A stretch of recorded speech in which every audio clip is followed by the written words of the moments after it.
You're listening to episode number 188 of Just Another Fanboy. And before we get into the episode, before we get into the meat of this show, in which I will be talking about the Invincible animated series that's out there on Amazon Prime, I have a bit of an announcement to make. And this may take me a number of minutes to get through. So please buckle up as you try to understand the way my mind works.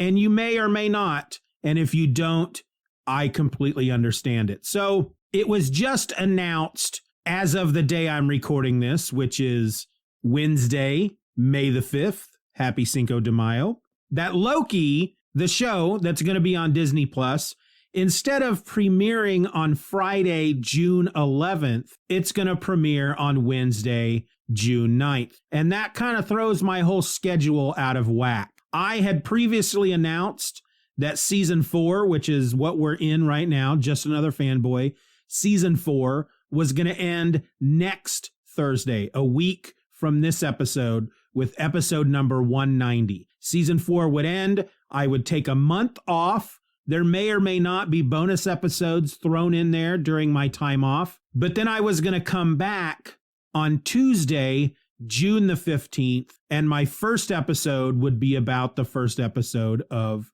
this new Loki show over on Disney Plus. However, because the episodes now, the Loki episodes will be releasing on Wednesdays, I don't want to have my discussions regarding the episodes to come out the day before the following episode is going to air on Disney Plus, if that makes any sense. So I had to do some scrambling. I had to do some changing to my schedule, the way I'm going to end season 4 and the way I'm going to open season 5, and yet still manage to get a month off between seasons, because that's really important to me. So here's what I'm going to do. Here's the announcement. Here's where you need to buckle up, maybe put on a hat, possibly drink some water, put on some headphones, maybe take some Dramamine, because this may rock your very world to the very core of your very world. Did that make sense? It doesn't matter. Season 4 ends today, folks. This episode, episode number 188, will be the final episode of Just Another Fanboy, season number 4. We will be coming back on Thursday, June 10th, with the first episode of season 5. That'll be episode number 189, and it will be my talk regarding Loki episode 1, which will have aired the day before. Now, there's not going to be an episode on Tuesday the following week. Typically, Just Another Fanboy releases Tuesdays and Thursdays. We're going to skip Tuesday the following week, and we'll come back with episode number 190 on June the 17th, in which I will be discussing the second episode of Loki out there on the Disney Plus. After that, the following week, we're back to Tuesdays and Thursdays. We're going to continue doing the Loki episodes every Thursday, and we'll have other episodes mixed in between. This seems kind of weird. It's kind of messing with my mind a bit, my little structured brain that I try to have a bit of structure in my life. I yearn for structure, and yet I can never manage to do anything structurally. So I'm going to be struggling with myself to be okay with the fact that I am starting a season on a Thursday when I should be starting on a Tuesday, but it's really the only way I could make this all work so that episode 200 didn't land on a day that I should be releasing an episode about Loki. And that's how every little change to the schedule I tried to make, whether I tried to extend season 4. Well, I didn't really want to extend season 4. I'm ready to take a break, folks. I'll be honest with you, ladies and gentlemen, citizens of the world. I'm ready to take a break. So the last thing I wanted to do was extend the season. I didn't want to cut the season off like I'm doing now. I didn't want to do that, but I most certainly did not want to extend it. So doing this allows me to still have my month off and have episode 200 land after Loki. All 6 episodes of Loki have aired. And I haven't quite decided yet what I'm going to do for episode 200, which will land on July the 22nd, which that's the week of my birthday, folks. So that's got double meaning there. But I don't know what I'm going to do yet for episode 200. If you have some ideas, shoot me an email over at feedback@justanotherfanboy.com or join us over at the Or Else Facebook group. Link will be in the show notes. But until we get to that point, folks, how about we just stop the announcement portion of this episode and let's get into the meat of the matter as it is or were or was or whatnot. Let's do it.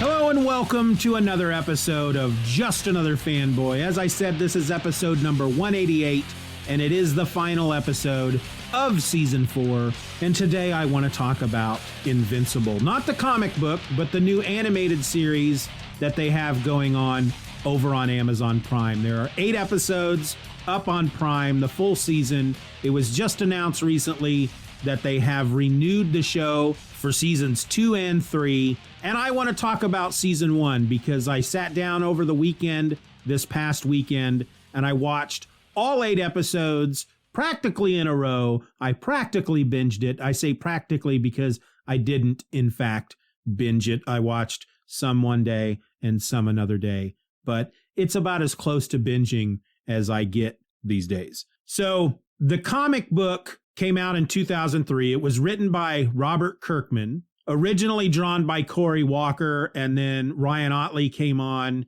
and he finished out the series. Cory Walker didn't do as many issues from what I recall. He did maybe the first 6, possibly the first 12. There are over 100 issues in the series. I don't know exactly how many issues there were. I never did finish reading the series, and I keep meaning to do that. But it premiered in 2003. Robert Kirkman, of course, is the guy that created The Walking Dead. This, if I remember correctly, came after The Walking Dead. He'd made somewhat of a name for himself with The Walking Dead, and then he comes out with Invincible. And Invincible was a really good comic. Like I said, I never finished it, and I need to, but it was almost reminiscent of Spider-Man to a certain extent, as far as a teenage superhero just getting his powers, learning how to deal with, having these superpowers and having personal relationships and being in high school and then being in college, having a girlfriend, dealing with his parents, all that junk. It had a lot of that in there, but there was also just this epic story. There's a twist at one point, which I'm not going to get into. If you've not read the comics and you haven't watched the show, there is a big twist, really kind of the whole focal point of season 1 of Invincible that I'm not going to get into. I will, however, read you the description of season 1 as it is listed here on Amazon Prime. It says, Invincible is an adult animated superhero series that revolves around 17-year-old Mark Grayson, who's just like every other guy his age, except his father is the most powerful superhero on the planet, Omni-Man. But as Mark develops powers of his own, he discovers his father's legacy may not be as heroic as it seems. And that's about as spoilery as I'm going to get here, folks, when it comes to the big twist. Because first off, you discover what the big twist is by the end of episode 1. I will tell you that much. And if you don't know what it is, I want you to experience that for the first time if you're going to watch this series. I don't remember how many issues into the comic book the twist happens, but I do remember just being blown away when they get to it in the comic book. Now, as the description says, it's an adult animated superhero series. I hate it when the term adult anymore. It almost makes you think like they're talking about porn, but it's not. It's not that at all. It's rated R, basically, mainly for language and violence. There's no sexual situations or nudity, but it is very bloody. It is a very, very bloody show. But if you've read the comic, you know that going into it. The comic was very bloody. They do curse quite a bit in the show, even using the F word a number of times. I was watching one of the episodes at one point over the weekend, and my daughter was in the room, and one of the characters used the F word, and she just sat bolt upright. They just said the F word on a freaking cartoon. And I'm like, yeah, that's what this cartoon does. It's not like that. It's also very violent. And I really enjoyed these first 8 episodes. It's been a long time since I've read the comics. So there was a lot about the show that I remembered from the comics, but the way or the order in which they tell the story in the show, in my memory, does not happen or line up in the exact same way that it does in the book. So this is not a situation where they're just literally adapting the book for this animated show. And if you've read the book, you don't need to watch the show because it's all the same. It's not like that at all. Most of the story beats from the show, like I said, I remember from the comic, but they do things slightly differently. For example, I remember when I read the comic, the fact that Mark Grayson has superpowers is introduced in kind of a funny way. They introduce it in the same way in the show, but when you start watching the show, you learn pretty much within the first couple minutes of the show that Mark Grayson's father is Omni-Man, and they're all just waiting for him to get his powers. They're all waiting for Mark to get his powers. I don't remember that happening I don't remember it being so in your face in the book. I remember reading the first issue about this kid who's 17 years old, and he discovers he has superpowers when he's working at this burger joint, and they're closing down for the night, and he's taking the trash out at the end of the night. He goes out to the dumpster and he tosses the trash bag into the dumpster. Anybody who's ever worked at a fast food place and has had to drag a big old bag of trash out there, it's kind of a two-handed job, and you got to put a little oomph into it because those dumpsters are fairly tall. So when he tosses the trash bag into the dumpster, it actually flies into the air miles and miles and miles and disappears over the horizon. And he's like, hey, I got my superpowers. Now, again, I don't remember in the comic book if we were already told that his father was Omni-Man, but I believe we were. I just remember him doing that with the trash bag.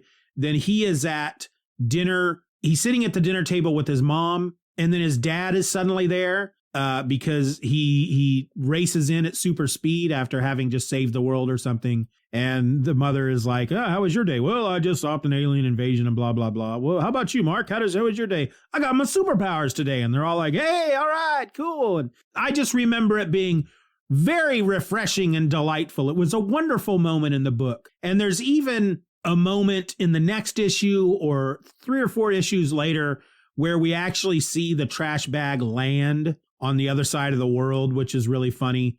We see that in the show as well. We see both. He learns that his superpowers have finally manifested the same way in the show. He's throwing the trash bag, and then we see the trash bag land in the next episode. But I feel, and again, I don't remember, so maybe somebody can correct me, but I feel the fact that A, Mark's dad is Omni-Man, and B, they're all just waiting for him to get his superpowers. I don't feel like that was as front and center in the comic book when he gets his superpowers or before he gets his powers as it was in the show. There's also a group of superheroes in the show called the Guardians of the Globe or the Global Guardians. I don't remember what they're called now. I remember one of the names that he had originally used for the team, he was told he couldn't use because of Guardians of the Galaxy. But it's basically the Justice League. They have a Superman who's named Immortal Man. They have a Wonder Woman who's called War Woman. They have an Aquaman who is actually half fish, half man, who is a king of a fish kingdom, a half fish, half human fish kingdom under the water. They have, I don't remember what that character's name is. They have a Flash named the Red Rush, and he's Russian, which is funny. I don't remember who else was on the team. Oh, there's a Batman character, and I don't remember Darkwing. I think that was his name. And they're actually the first characters we meet in the show, but I don't think we meet them right away in the comic book. But they end up being a big part of how the twist is revealed by the end of that first episode. And one of the things that they do in the show is when they show the title card, I think the first episode, you don't get the title card until near the very end because he gets his powers. His father takes him to meet his tailor to design his costume because Mark goes out to try to fight some crime to test his powers in, like pajamas and a scarf over his face. And his dad tells him, yeah, that's not going to work. Let's get you a real costume. And so they go see his tailor who is an actual tailor, but he also has an underground lab where he creates superhero costumes. And the tailor basically, Mark is telling him, well, I want something that's iconic. And the tailor's like, yeah, everybody wants something that's iconic. Nobody can quite understand that that's not as easy as you think it is. You say, I want something iconic. Well, what does that mean? And Mark's like, I don't know. And the guy's like, well, what is your name? What superhero name are you using? Because if you want something iconic, that's usually where we start. He says, for example, Darkwing, I gave him a cape that looks like big dark wings, And so Mark doesn't know what his name is going to be until near the end of the episode. And he goes, I got it. My name is going to be, and then that's where they show the title card and it just says Invincible. Well, each episode they do that. There's a moment in the episode where somebody is going to say his name and then they switch to the title card and it shows Invincible. But as each episode airs, so like the second episode, they show the title card, it says Invincible, and then some blood gets splattered on it across the title card. Then the third episode, when they show the title card, the blood that had splattered across that title card in the previous episode is still there, but then another splatter of blood. So by the final episode, the freaking title card is covered in blood. And it's their way of telling you this show is going to keep getting more and more bloody. It's going to get bloodier and bloodier as we go along. We're leading up to something and there's going to be a lot of blood.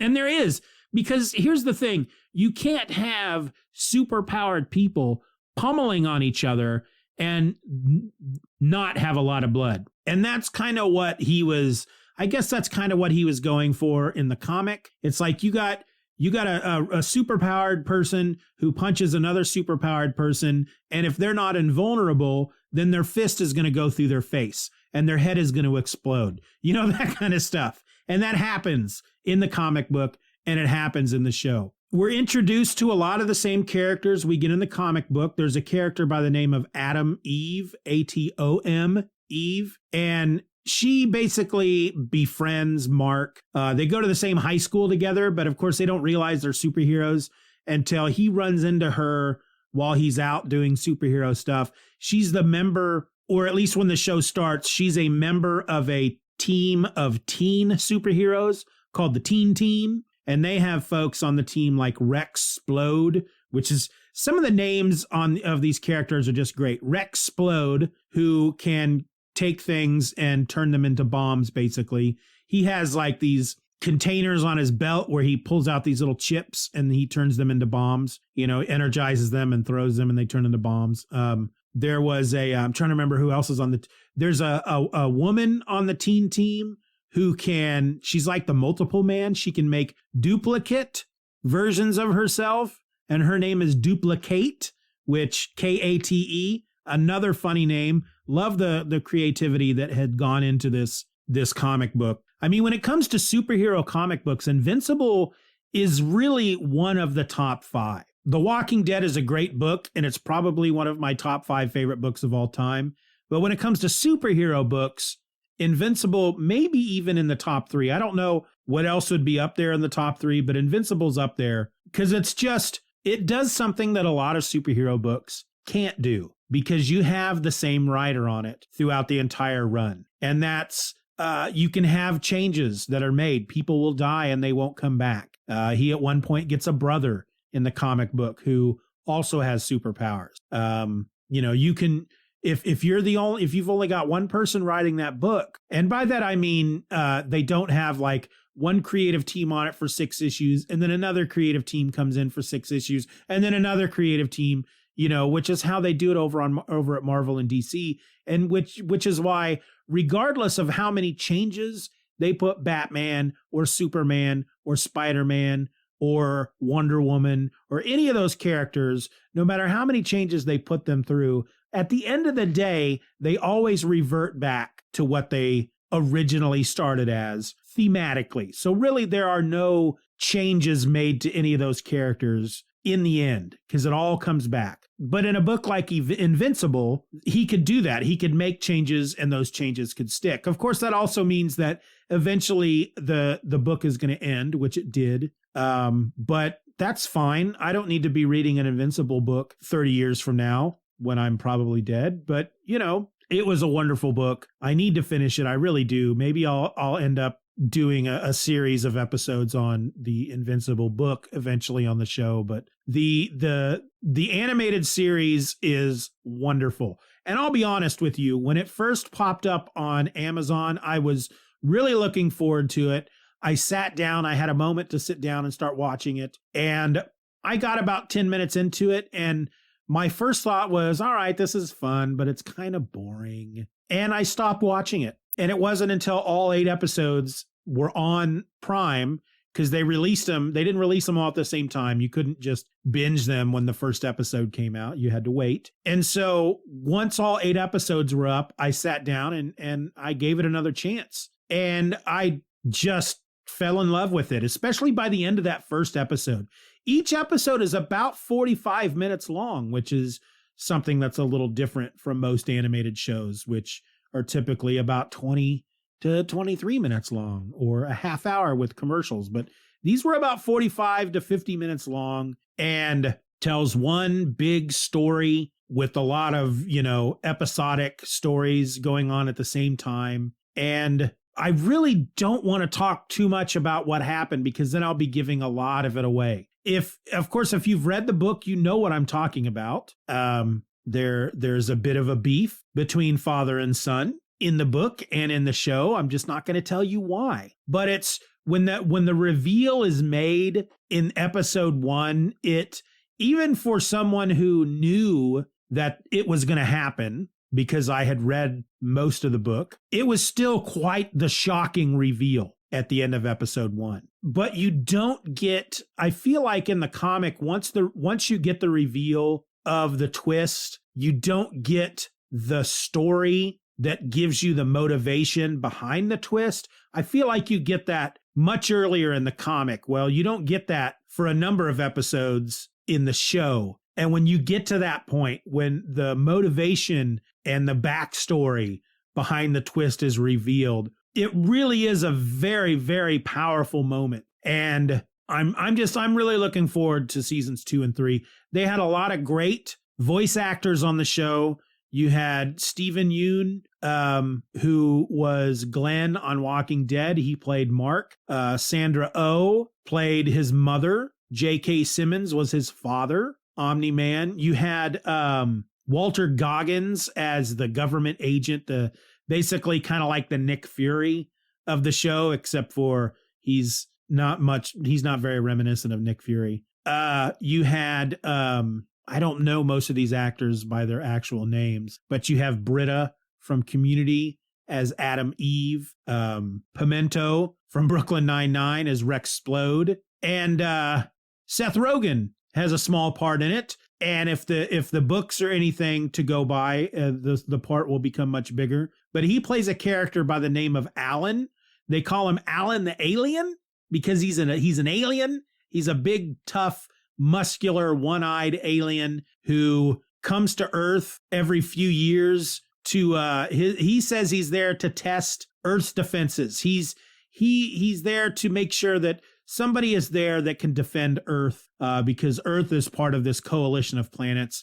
But then we find out later in the show that he's not supposed to be going to Earth. He's supposed to be going to a place called Yurth or something like that. He's been coming to the wrong planet. And but he shows up later in the series, or at least in the book he does. And the book just gets bigger and bigger and bigger as it goes. There's the whole plot point, the whole main arc that happens in the first season when it happens in the book, and then it just expands from there, and it turns into, there's a space adventure and a multiverse adventure. There's just all kinds of stuff that happens in the book. And I need to go back and freaking finish reading that book. I need to do it already. There's just so many other things I need to read, but I highly recommend the show. If you have Prime and you haven't watched it, give it a chance. Just be wary of all the cursing and all the blood.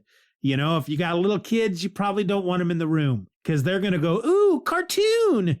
And then they will probably cry when these people's heads explode and stuff. So, but otherwise, great show for us grown-ups. They could have done this as a live action.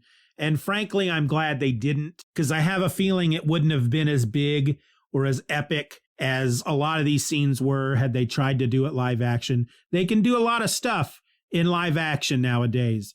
Endgame is big proof of that. But it also takes a lot more money to do that stuff in live action than it does to do it in animation. So, yeah, I don't know what else to say. This is the end of season 4, folks.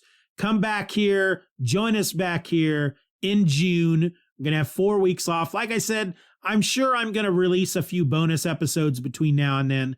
I know that there was an episode that I just did for my folks over at the Patreon in which I talk about what I have planned for season 5. I will probably put that out the week before season 5 officially launches. I may put that out on the Just Another Fanboy feed so you can be kind of ready for what's coming up, all the fun stuff I have planned and the books that I plan on reading and the TV shows I plan on watching, the old shows, the old books, and even prose novels as well.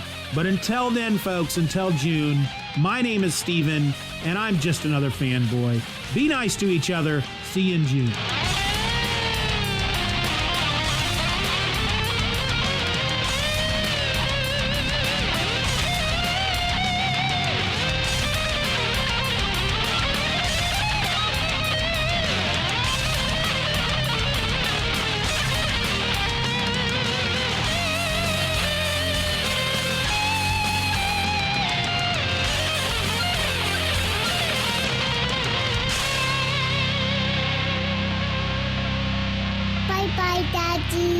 Bye-bye, Daddy. Good job. Bye, Dad.